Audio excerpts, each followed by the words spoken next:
দেখো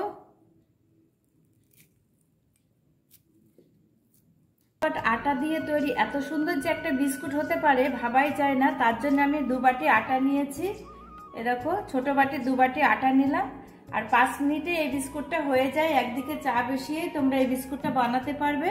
আর অল্প একটু লবণ দিলাম, আর দিচ্ছি 4 চামচ মাঝারি সাইজের 4 চামচের মতো সাদা তেল।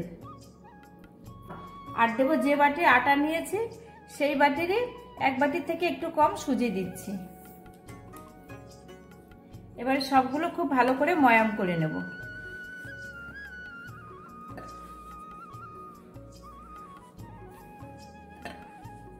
ময়াম করে নিয়েছি। এবার আমি অ্যাড করব 10 টাকা প্যাকেটের 1 প্যাকেট গুঁড়ো দুধ। এই দুধটা দেওয়ার ফলে বিস্কুটের টেস্টটা আরো বেড়ে যায়। আর আমার কাছে তো শুকনো নারকেল নেই, তাই আমি একটা নারকেলের হাফটা আমি একটু কুড়িয়ে কড়াই নেড়ে নিয়েছি। তোমরা কিন্তু এইভাবেই দিতে পারো। আর দেবো আমি হাফ বাটি মতো নারকেল কোড়া। সব উপকরণগুলো এবার আমি খুব ভালো করে মেখে নেব।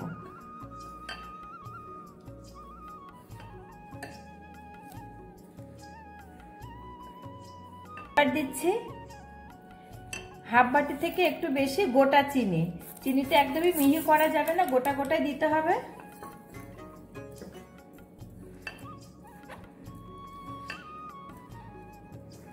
কোনো শুকনো নারকেল কোড়া হাতের কাছে থাকবে না। তোমরা কিন্তু নারকেলটা কুড়িয়ে কড়াই একটু নেড়ে নেবে, দেখবে অনেকটাই শুকিয়ে যাবে।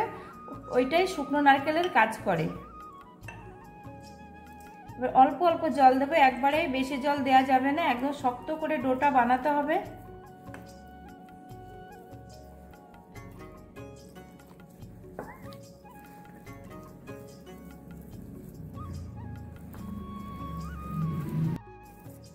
এ দেখো আমি একটা মেখে শক্ত ডো তৈরি করে নিয়েছি।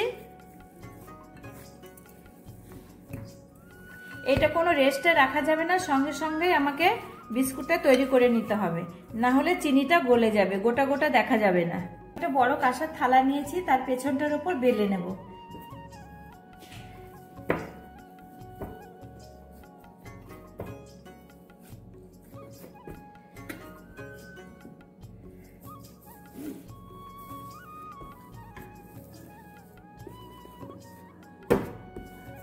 এই সাইডগুলো ফেটে গেলে আমি কোনো অসুবিধা নেই, আমি এগুলো কেটে নেব। এইগুলো দিয়ে পরে আবার বিস্কুট বানিয়ে নেব।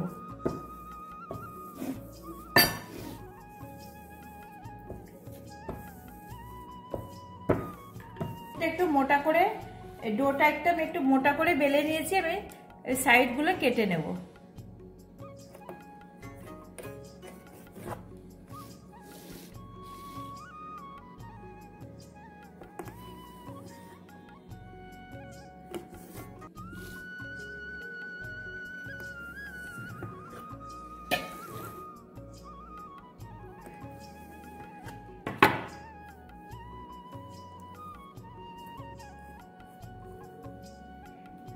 খুবই টেস্টি হয় কিন্তু এই বিস্কুটটা খেতে। আমি কিভাবে করছি তোমরা একটু দেখে নাও।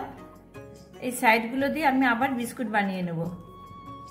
এবার আমি লম্বা করে কেটে নিচ্ছি। হালকা করে কেটে নেবে, দাগ দিয়ে দিচ্ছি লম্বা করে, এইভাবে হালকা হালকা করে একটা ডিজাইন ধরো বলতে পারো তোমরা।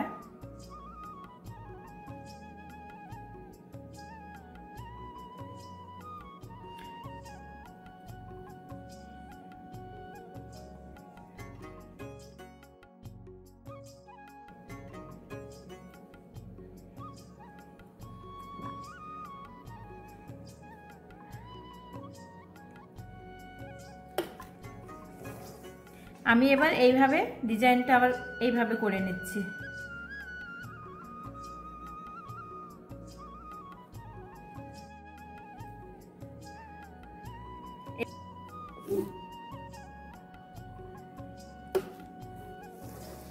এরকম ডিজাইনটা আমার হয়ে গেছে। এবার আমি বিস্কুটগুলো পিস পিস করে কেটে নেব। এরকম আমি বিস্কুটগুলো পিস পিস করে কেটে নিচ্ছি।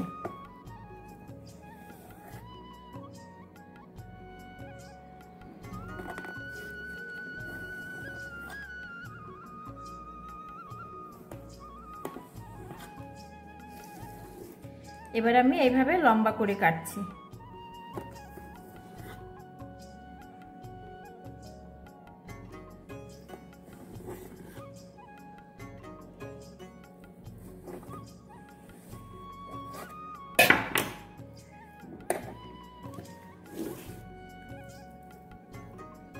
এ দেখো কতটা সুন্দর হয়েছে বিস্কুটগুলো, তোমাদের দেখাচ্ছি তুলে তুলে।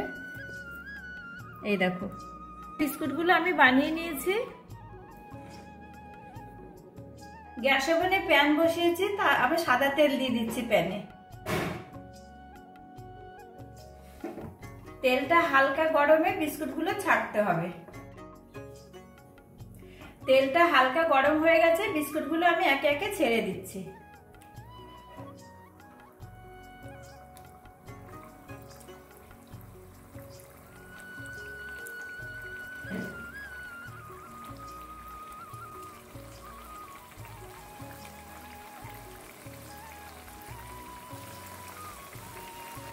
আমি অল্প অল্প করেই ভাজবো, আর একবার ভাজবো, একবারে সবগুলো দেব না।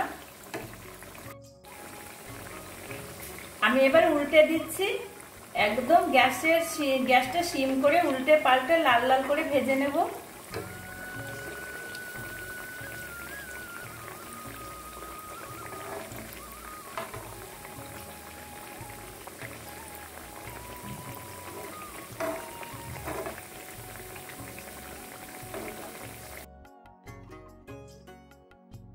লাল লাল করে ভেজে নিয়েছি। তোমাদের আমি একটা কথা বলছি, এই বিস্কুটগুলো যখন তুলবে তেল থেকে তখন একটু নরম মনে হবে, কিন্তু কিছুক্ষণ রাখার পরে খাস্তা হয়ে যাবে একদম।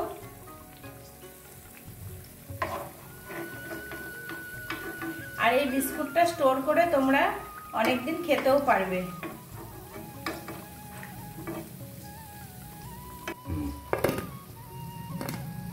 কত সুন্দর আটা দিয়ে একটা কত তাড়াতাড়ি বিস্কুট বানিয়ে ফেললাম।